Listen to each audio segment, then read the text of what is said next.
Hi, I'm Mike with Liberty Landscape Supply, and this month we're going to talk to you guys about planting citrus trees. So here in front of us we have a 10-gallon Persian lime tree. It's a very popular citrus tree here in Florida. Somewhat cold tolerant, although in the really cold temperatures, freezing temperatures, it's going to be a little bit of a challenge to keep this one alive. But nonetheless, it's a great tree, and we're going to give you some pointers on how to get it planted and get it planted right. It all starts with proper site selection. So here we have an area in between driveway and a brick wall or a brick fence, and in between two houses.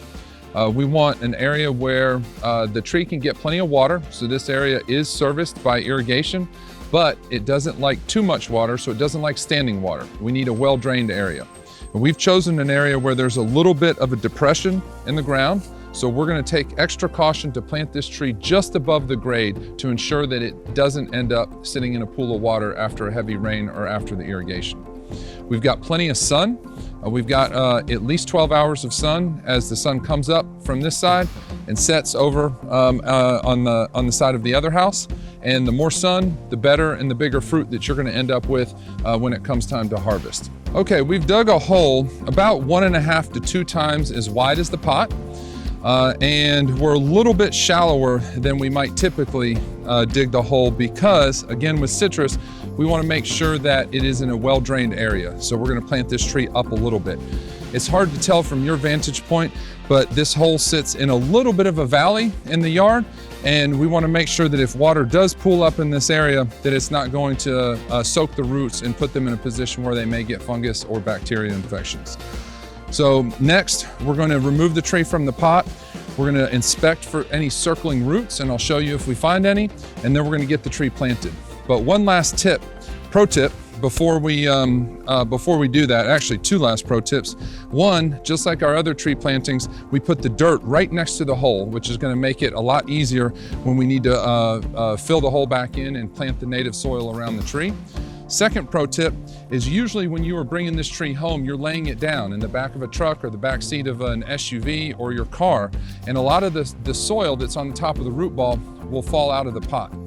Well, that soil has the fertilizer, and if there's any recent insecticides or fungal or bacterial treatment that were applied at the farm. And so I've scooped all of that back up and put it back on top of the root ball here so that this tree has every chance of getting off to a good start. All right, we've removed the tree from the pot, and we've got good roots all the way out to the edge of the pot, but I don't see any roots that are too big or that are circling or girdling the tree. Just like with our other tree plantings, we don't want anything that's going to end up circling around the trunk of the tree as this thing gets older. It doesn't appear that we have anything like that of concern here, so this tree is ready to go into the hole. Okay, so we're going to set the tree in the hole and be a little bit gentle with this tree. You can tell as we set it here, our grass line is here on this side, a little bit higher on this side, but the tree and the top of the root ball are going to be a good 2 inches above that. Make sure that we take off some of this excess dirt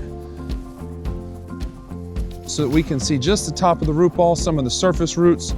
Again, we're making sure here that this tree is not planted too deep. In fact, I am actually going to lift it back up, add a little bit more dirt underneath.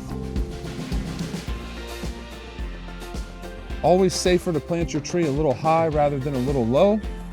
We'll set it back in the hole, and I'm very comfortable with that height. Again, I don't want this tree sitting in a pool of water. Okay, our next step is we're going to take the native soil that we dug out of the hole, and we're just going to start backfilling this tree. As we start to get all of these areas filled in, we're going to pause, and we're going to go get our hose. We're going to make sure that we get this thing nice and watered in. Okay, we're almost finished planting this citrus tree, and we're going to water it in at this point. We're going to get it really nice and wet. Then we're going to add the remaining dirt that we have left over to the top and around the sides of the root ball. But at this stage of the game, you really cannot water this thing too much when you water it in for the first time. As we water daily and weekly in the subsequent weeks and months, you want to be a little bit more careful, but at this stage of the game, lots of water is better. Okay, our last step is going to be to put some mulch around the tree so it has the benefit of retaining some moisture around the roots. Of course, it has the aesthetic benefit, but then also, and this is one benefit that a lot of people take for granted, it helps prevent someone from going up against that trunk with a weed whacker. So we will take that tag off of the tree. And if you have someone else that does your lawn for you, or you have a teenager in the house, oftentimes they'll get too close to the tree with the weed whacker and do damage to the trunk, and that can cause long-term harm. So we like to try to keep the mulch away from the trunk, but other than that, we're creating a ring around the tree for all of the reasons that I highlighted a minute ago. As we finish doing this, a couple other benefits. Citrus are great, fun trees to have. You have to be patient with them. Sometimes it takes them a year or two to start bearing fruit, but they're what we would consider a small tree in Florida. They can create some privacy between you and your neighbors, in addition to the benefit of being able to have the fruit. They're generally easy to take care of, although you do have to watch out for pests and insects from time to time, but really fun to have in the yard. Don't take up too much space and don't really create too much of a mess as they get older. So have fun with your citrus tree. If you have any questions at all, please feel free to come to your nearby Liberty Landscape Supply. We'd love to help you out.